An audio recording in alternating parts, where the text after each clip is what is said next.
नमस्कार, साफ संदेश से मैं अनिल कौशिक। न्यूज अपडेट 7 बजे कार्यक्रम बादरा आसपास में आप सभी दोस्तों का स्वागत है। दोस्तों, कार्यक्रम की शुरुआत तो हमेशा की तरह बादरा क्षेत्र की खबरों से करते हैं और आज भी दोस्तों काफी दिलचस्प और धमाकेदार खबरें बादरा क्षेत्र से हैं, जिनसे आपको रूबरू कराएंगे। और दोस्तों, देश प्रदेश की भी प्रमुख खबरों की अपडेट आपको सदैव बताते हैं। मंडियों के भाव, मौसम के मिजाज के बारे में बताते हैं, क्या खास दिवस है आज बताते हैं। तो शुरुआत करते हैं दोस्तों आज की सबसे बड़ी और धमाकेदार खबर बादरा क्षेत्र से। दोस्तों, सरपंच यूनियन का फरमान आज जारी हुआ और विधायक बलवान पूनिया के विरुद्ध सरपंचों ने मोर्चा खोल दिया है। दोस्तों, ये बहुत बड़ा एक प्रकार से सियासी संकट बादरा में छाया हुआ है और आज ये उस समय सियासी संकट छा गया दोस्तों, जब 3 ग्राम पंचायतों के ग्राम सेवकों को निलंबित कर दिया, सस्पेंड कर दिया गया और अन्य 2 को 17 सीसी का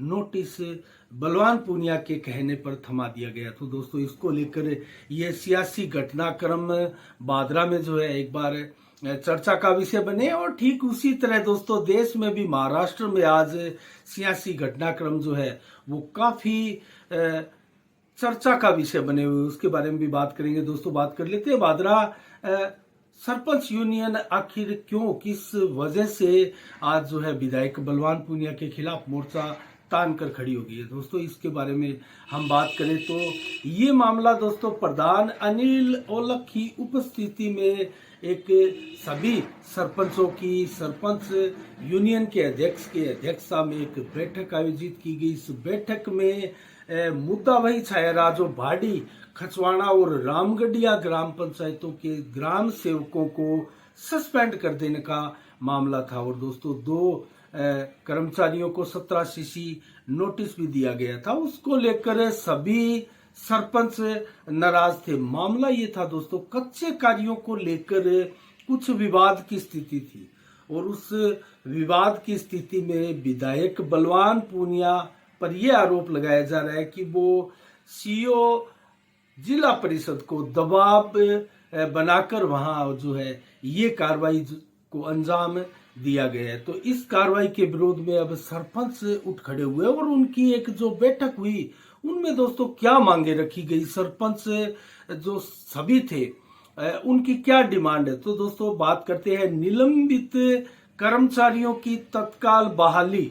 ये सबसे पहली मांग सभी सरपंच यूनियन के सदस्यों की है और इसके अलावा कच्चे कार्यों का बहिष्कार कर दिया गया है और सभी पंचायतों में जब तक ये मांगे नहीं मानी जाती तालाबंदी रहेगी। तो दोस्तों, बहुत बड़ा सियासी घमासान एक प्रकार से बादरा में आ गया और इसको लेकर एक उपखंड अधिकारी को ज्ञापन भी सरपंच यूनियन के अध्यक्ष बंसी सहारण के नेतृत्व में सौंपा गया। दोस्तों, इसमें अजीत बेनीवाल सहित अनेकों ग्राम पंचायतों के सरपंच मौजूद रहे। तो इसको लेकर कयास लगाए जा रहे हैं कि बादरा विधानसभा क्षेत्र में अब बलवान पूनिया का विरोध देहात क्षेत्रों में भी काफी मुखर हो गया और सरपंच जिस प्रकार से सामने डट गए हैं मोर्चा तान कर दोस्तों, उससे कहीं ना कहीं नुकसान विधायक बलवान पूनिया को उठाना पड़ सकता है। तो ये सियासी संकट कब तक जारी रहेगा और किस करवट बैठेगा, अभी वार्ताओं का दौर जारी है। एक प्रकार से सरपंचों को मनाने का दौर जारी है। ठीक उसी तरह महाराष्ट्र में भी रूठे हुए विधायक जो गुजरात के सूरत में जाकर बैठ गए उनको मनाया जा रहा है और मनाने का क्रम जारी है। ठीक उसी प्रकार बादरा में भी अब सरपंच मोर्चा तान कर खड़े हो गए। तो दोस्तों, इससे आने वाले समय में जरूर बादरा विधानसभा क्षेत्र में कुछ बड़ा भी हो सकता है। जैसा कि पूर्व में जो अनिल औलख प्रधान है दोस्तों, उनको लेकर कयास लगाए जा रहे थे कि बलवान पूनिया की भड़ोई है, लेकिन वो नाराज बताए जा रहे हैं और उनकी नाराजगी को चलते संभवतः कुछ बड़ा भी हो सकता है और प्रधान का जो पद है वो अनिल औलख छोड़ भी सकते हैं। आदि तरह तरह की चर्चाएं दोस्तों यहाँ थी और यहाँ ये भी कयास लगाए जा रहे थे कि भाजपा मोर्चा मार लेगी अपना प्रधान बनाकर और ये भी चर्चा थी कि अनिल औलख भाजपा के समर्थन से प्रधान बन सकते हैं।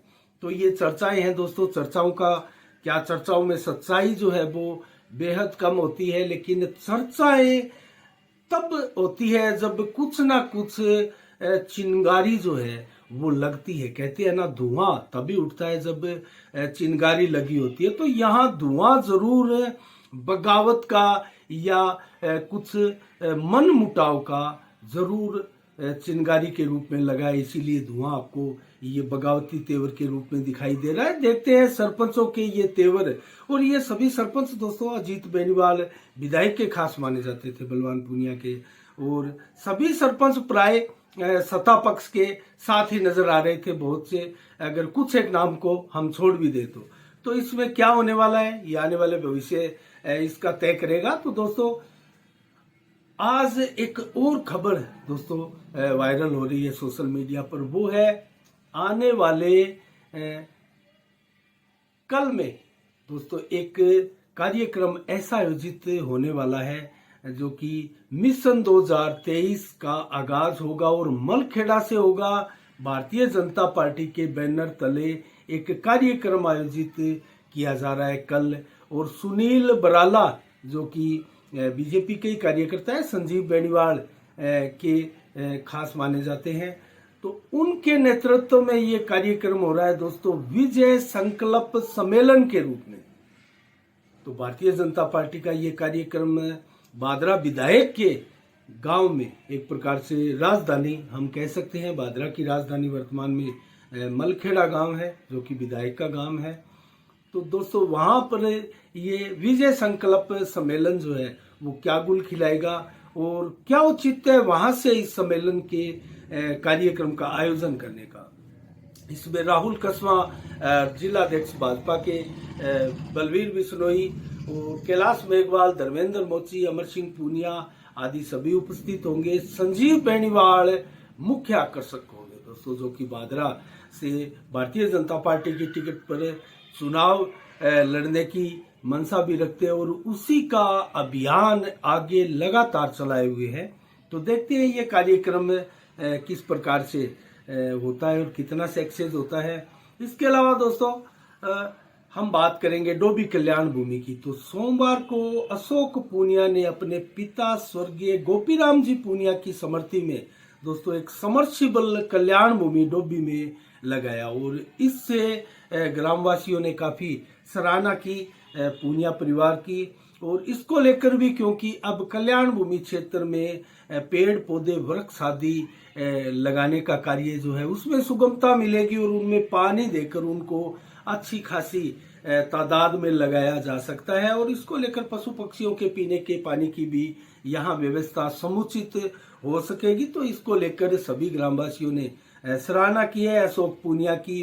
उन्होंने अपने पिता की स्मृति में ये समर्सिबल लगाने का फैसला किया है। इसके अलावा दोस्तों अमित चचाण नोहर विधानसभा के विधायक दोस्तों, उन्होंने जिला की एक बार फिर से मांग जो है नोर की तरफ से राजस्थान में सामने रख दी और इसको लेकर अशोक गहलोत को एक पत्र भी अमित चचाण द्वारा लिखा गया। और उस पत्र में जो मसौदा सुझाया गया है वो ठीक पहले भी यही मसौदा दरअसल सुझाया गया था और जिला हेडक्वार्टर से दूरी होना भी बताया गया, जो मैक्सिमम 120 किलोमीटर की दूरी पड़ती है। उसको लेकर भी ये जरूरी बताया कि ये जिला यहाँ अति आवश्यक है बनना और इस जिले में नौर बादरा के अलावा पल्लू, रावतसर और सावा को जोड़ने की मांग की गई है। और इन सभी 5 कस्बों को आप मान सकते हैं जोड़कर इसको जिला नौर को बनाया जा सकता है।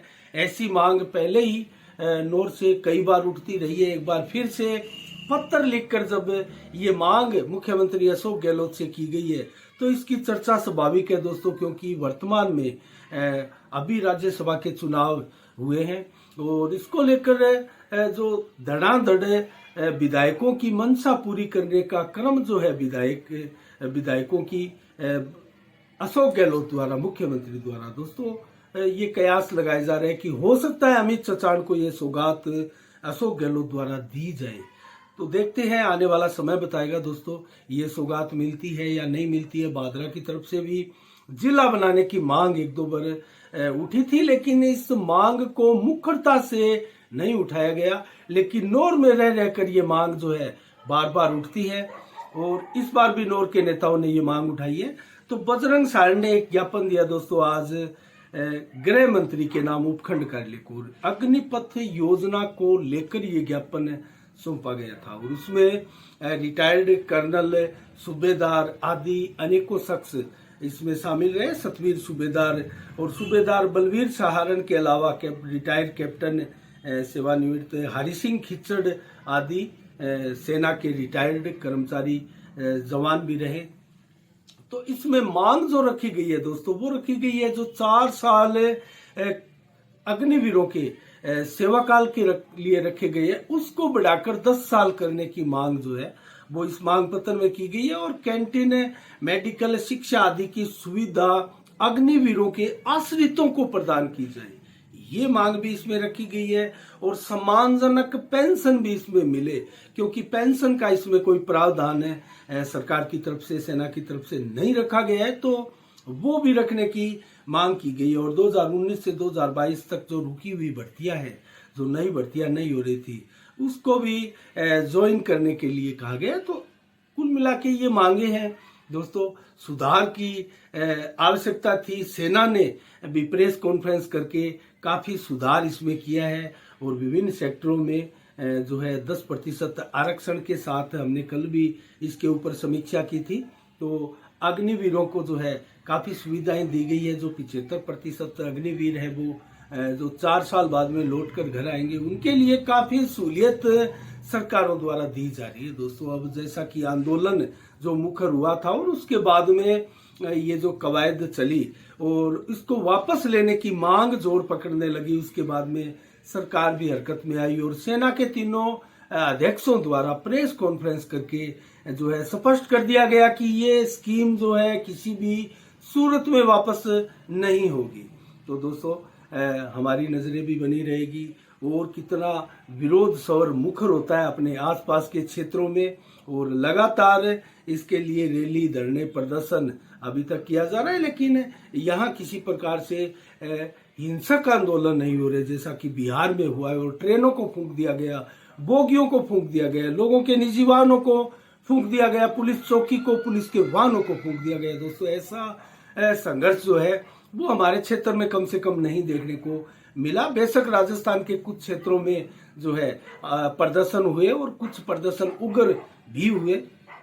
इसके अलावा दोस्तों अब हम बात करते हैं महाराष्ट्र के संकट की, क्योंकि भादरा के संकट पर हमने बात कर ली। आने वाले दिनों में भादरा का संकट किस करवट बैठेगा, हमारी नजरें दोस्तों बनी रहेगी इसके ऊपर और लगातार हम आपको इससे जुड़ी हुई खबरें दिखाते रहेंगे। लेकिन महाराष्ट्र का संकट की अगर बात करें तो 288 विधायकों वाली विधानसभा में दोस्तों बहुमत के लिए 145 विधायकों की आवश्यकता है और कांग्रेस, एनसीपी, शिवसेना का जो गठबंधन था दोस्तों, उस गठबंधन के पास 154 विधायक थे और मजे के साथ सरकार चल रही थी और अच्छा तालमेल अब तक सरकार का देखने को भी आया था दोस्तों। 3-3 बेमेल के दल मिलकर गठबंधन बनाया और वो गठबंधन अनवरत रूप से अब तक जारी भी था। लेकिन पिछले काफी समय से शिवसेना में घमासान था दोस्तों। जिस प्रकार शिवसेना ने हिंदुत्व से किनारा किया और हिंदुत्व की अनदेखी की दोस्तों, उसको लेकर शिवसेना के बहुत से विधायक जो कि भाजपा के साथ इनका अलायंस था, गठबंधन के तहत ये जीत कर आए और लोगों को जो है हिंदुत्व के मुद्दे के ऊपर वोट लेकर लोगों का ये जीत कर आए। लेकिन उससे अपने आप को जो है पीड़ित महसूस कर रहे थे कुछ विधायक और यही हुआ।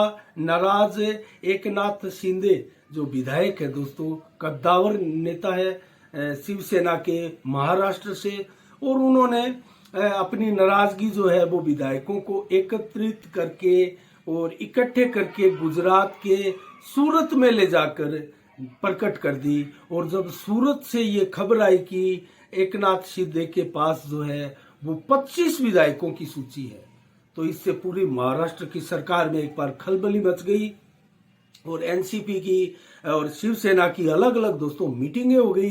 कांग्रेस भी सख्ते में आई और कांग्रेस भी अपने विधायकों को टंटोलने लगी और दिल्ली में एक बैठक भी आयोजित की गई और शरद पवार भी दिल्ली में गए हुए थे। और कुल मिला के दोस्तों घटनाक्रम जो सियासी था महाराष्ट्र का एकाएक चर्चा में आ गया और पूरे देश की नजरें महाराष्ट्र की राजनीति पर वर्तमान में टिकी हुई है। आखिर क्या होता है देखने वाली बात है, लेकिन खबरें जो निकल कर आई दोस्तों वो ये आई कि गुजरात में जो सूरत के एक होटल में एक नाथ शिंदे के नेतृत्व में जो विधायक बैठे हैं वो उनकी संख्या 25 नहीं बढ़कर 35 हो चली है दोस्तों। पहले 4 की सूचना आई कि 4 विधायक और चले गए, अब यह आंकड़ा 35 का बताया जा रहा है। और इससे हम अंदाजा भी लगा सकते हैं कि शिवसेना के प्रमुख उद्धव ठाकरे मुख्यमंत्री महाराष्ट्र के, उन्होंने शिवसेना के विधायकों की एक बैठक बुलाई अपने निवास स्थान पर मातोश्री में, लेकिन वहां मात्र 15 विधायक ही पहुंचे। तो 56 विधायक है शिवसेना के और 54 विधायक है एनसीपी के और 44 विधायक है दोस्तों कांग्रेस के। तो कुल मिला के 154 ये संख्या बैठती है, लेकिन इन 56 विधायकों में से मात्र 15 विधायक उपस्थित हुए। इससे मामला गंभीर नजर आने लगा और सबको पता लग गया कि रियल में भी जो है शिवसेना के पास अब विधायक नहीं रहे और विधायक जो है एक नाथ शिंदे के साथ जा चुके हैं। अब शुरू हुआ दोस्तों मान मनोहार का दौर।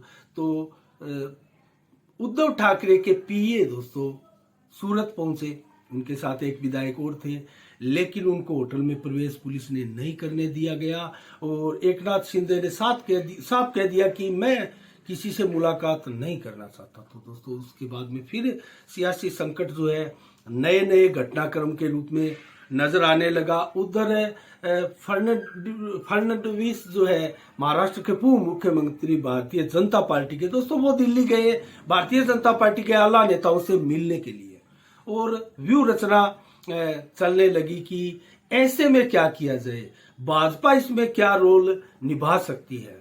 तो दोस्तों एक खबरें ये भी आ रही है कि अगर 2/3 सांसद विधायक जो है वो निकल कर अगर भारतीय जनता पार्टी में भी शामिल हो जाते हैं तो उनको निलंबित नहीं किया जा सकता है और इस प्रकार का रूल रेगुलेशन कानून जो है हमारे संविधान में बना हुआ है। तो देखते हैं क्या स्थिति रहती है, किस प्रकार से ऊंट करवट पर बैठता है और क्या भारतीय जनता पार्टी यहाँ बाजी मारती है या फिर मान मनोहार का दौर जो है वो सफलता के चरम तक भी पहुंचेगा। उधर एनसीपी भी अपने विधायकों को टंटोल रही है और सूचना ये भी आ रही है कि एनसीपी के विधायकों में भी फूट नजर आ रही है और कुछ विधायक एनसीपी से संपर्क में नहीं आ पा रहे हैं। तो दोस्तों ये भी अब क्या करवट लेगा दोस्तों, कल या आज रात्रि को या आने वाले 1-2 दिनों में इस घटनाक्रम का पटापैक्स होगा और आगे क्या होता है इसके बारे में जब स्थिति साफ होगी तब हम आपको बताएंगे इसके बारे में। लेकिन स्थिति अगर बताएं तो 105 विधायक यहाँ बीजेपी के पास है दोस्तों और 56 विधायक उससे नंबर 2 पर शिवसेना के पास है, उसके बाद में एनसीपी के पास है 54 और कांग्रेस के पास है 44। तो कुल मिला के 13 निर्दलीय है, 2 सपा के है, 2 असदुद्दीन ओवैसी की पार्टी के है, 3 बहुजन विकास आघाड़ी के है। तो इस प्रकार से जो विधायक है, क्योंकि अभी जो विधान परिषद के चुनाव हुए दोस्तों 10 सीटों के, मैं आपको बताऊं तो ये संकट वहीं से कुछ मुखर हुआ है, क्योंकि जो एनसीपी के एमएलसी जिसको बोलते हैं दोस्तों विधान परिषद चुनाव एमएलसी के जो हुए हैं 10 सीटों पर, वहां कुल 11 उम्मीदवार थे दोस्तों और 5 उम्मीदवार भारतीय जनता पार्टी ने खड़े किए, लेकिन 4 उनके जीत श्योर दिखाई दे रही थी और 6 उम्मीदवार खड़े किए गठबंधन ने, कांग्रेस एनसीपी शिवसेना ने मिलकर, लेकिन 500 के 500 भारतीय जनता पार्टी के जीत गए दोस्तों। इसका रीजन ये रहा कि कांग्रेस में जो है वो क्रॉस वोटिंग हुई कांग्रेस से और इसका फायदा भारतीय जनता पार्टी को मिला और भारतीय जनता पार्टी के दफ्तरों में जश्न मनाया जा रहा है। तो ये जश्न अब डबल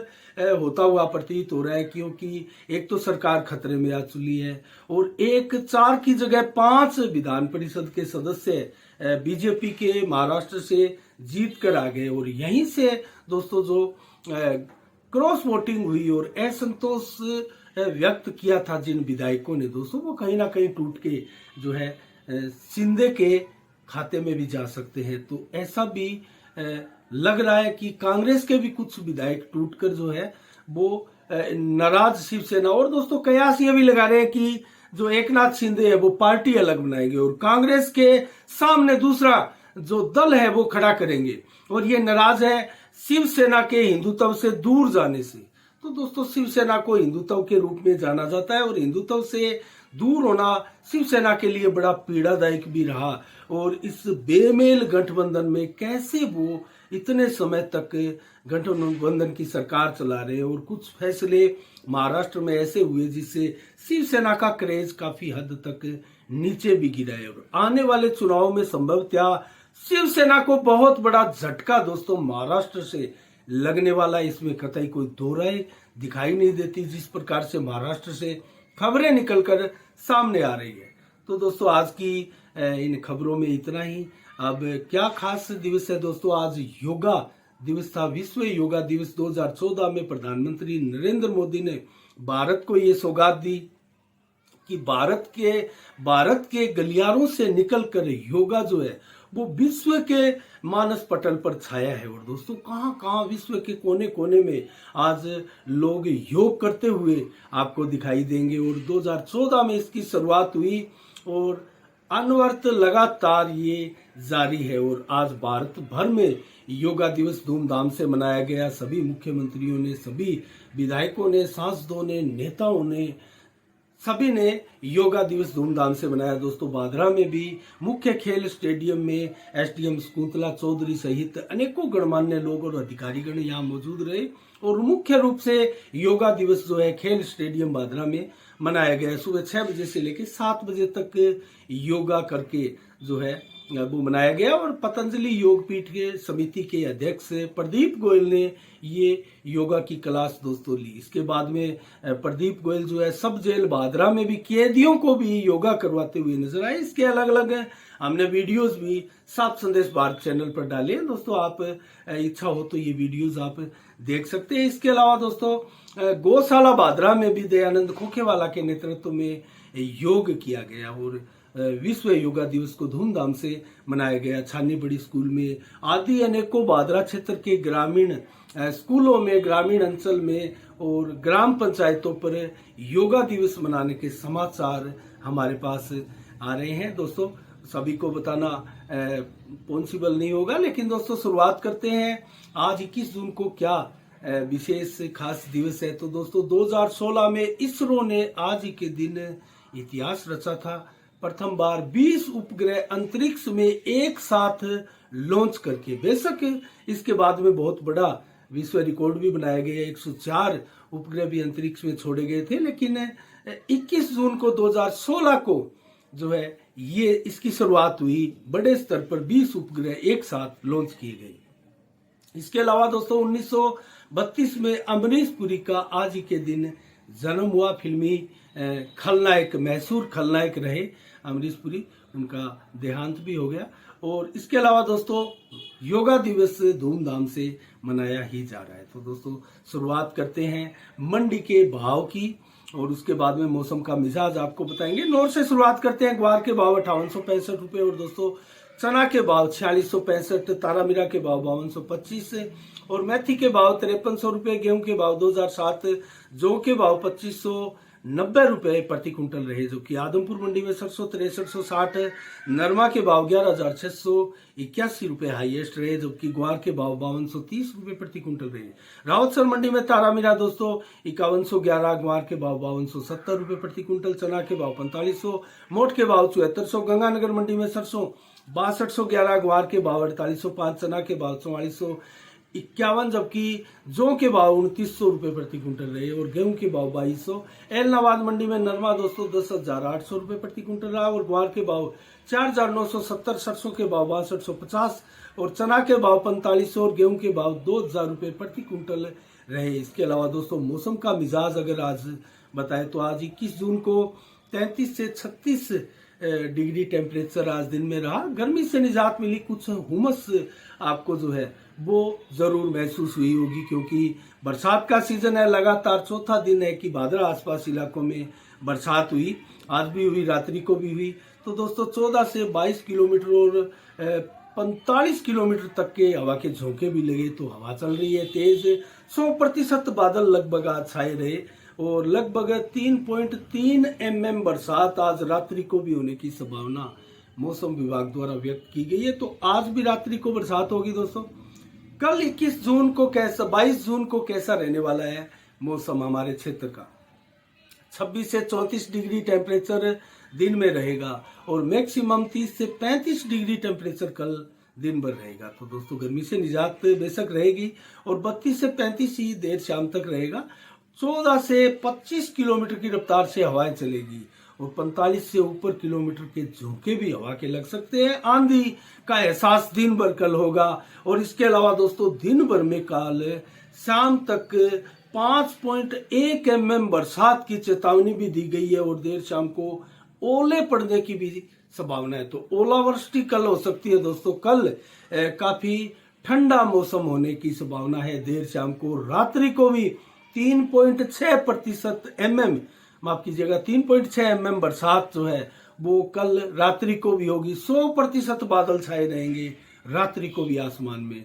तो ये आसपास हमारे इलाके का मौसम का मिजाज है दोस्तों। और प्री मानसून की बरसात है, कोटे से कहीं अधिक प्री मानसून की बरसात राजस्थान में अब तक हो चली है और मानसून आएगा तो उसके बाद में भी मानसून की भी संभावना मौसम विभाग की ये कि राजस्थान में औसत से कहीं अधिक भी बरसात बहुत से क्षेत्रों में होगी। तो ये काफी खुशी की बात है और किसानों के चेहरे खिलने वाली भी बात है। और दोस्तों ये मौसम है वृक्ष पौधारोपण करने का, वृक्षारोपण करने का। तो ज्यादा से ज्यादा इस मौसम में आप पौधारोपण का जो है वो ख्याल करें और किसी का जन्म दिवस हो तो वो साफ संदेश भारत के माध्यम से हमारा निवेदन है कि वो पौधारोपण करके जन्म दिवस मनाए। तो इसी के साथ दोस्तों आज के शाम के 7 बजे में इतना ही। कल ठीक शाम 7 बजे फिर आपसे रूबरू होंगे नई खबरों के साथ, नई समीक्षा के साथ। तब तक के लिए मुझे दीजिएगा इजाजत। साफ संदेश से मैं अनिल कौशिक, नमस्कार, जय भारत, जय जय राजस्थान।